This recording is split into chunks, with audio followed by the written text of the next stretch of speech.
Ce jeudi 19 janvier, Bruno Solo et Yvan Le Bolloc étaient les invités d'Anne-Elisabeth Lemoine dans C'est à vous. Ils sont revenus sur le prime événement de Caméra Café mardi 24 janvier sur M6, et se sont confiés sur le tournage du film. En seulement 3 années de diffusion, Caméra Café a réussi à s'imposer comme une série culte. Entre 2001 et 2004, la série qui ne compte pas moins de 570 épisodes de 3 minutes, a séduit des millions de téléspectateurs sur M6. La sitcom racontait le quotidien d'une entreprise de province et de ses employés, qui se retrouvaient, très, voire trop, souvent à la machine à café.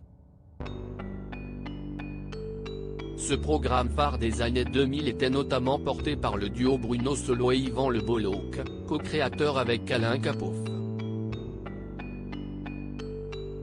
Cependant, Caméra Café s'est arrêté en 2004, donnant ensuite lieu à un film et un spin-off, Caméra Café 2, La boîte d'en dessous, qui a été annulé rapidement faute d'audience.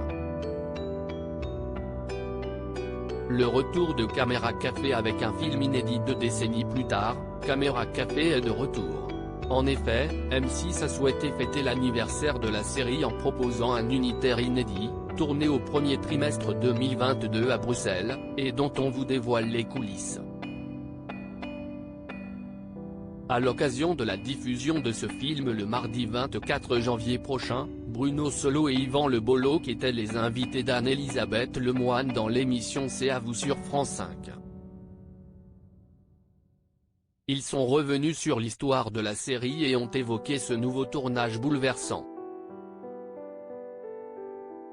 Retrouver les décors de Caméra Café si longtemps après, c'était aussi vertigineux qu'émouvant ? Leur a demandé la présentatrice. C'était chouette, a tout de suite répondu Yvan Le Bolloc. Son acolyte a ensuite continué, on a eu le temps de se préparer, mais c'est vrai, que c'était assez bouleversant quand on a vu arriver l'équipe en Belgique. Et quand on a vu arriver Alexandre Pell, Armelle, Jeanne Savary, Valérie de Cobert, Alain Bouzigues, et tous, les uns après les autres, quand ils sont arrivés dans ce décor qu'ils redécouvraient, il y a eu un moment vraiment assez poignant, a-t-il expliqué avec encore une pointe d'émotion.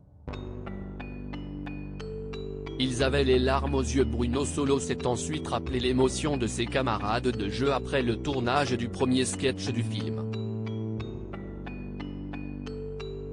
D'ailleurs, quand on a tourné le premier sketch, je crois que c'était avec Alexandre Pell et Armelle, ils avaient les larmes aux yeux, ils avaient du mal à s'en remettre, a-t-il confié sur le plateau. La présentatrice a rebondi en demandant à Yvan Le Bolloc s'il n'avait pas été ému comme les autres. Ah si, absolument. J'étais super ému, bien sûr, a-t-il avoué.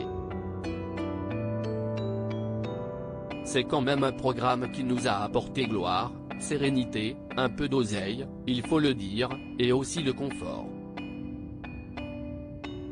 Oui, cette liberté éditoriale, c'est-à-dire, qu'on a eu du début jusqu'à la fin de cette aventure, la sensation d'être libre, comme celle qu'on avait aux plus belles heures de Canal+.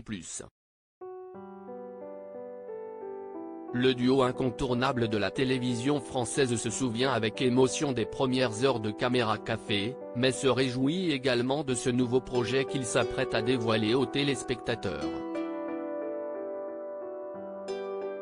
À lire aussi Caméra Café, ou voir en streaming le prime des 20 ans avant sa diffusion sur M6.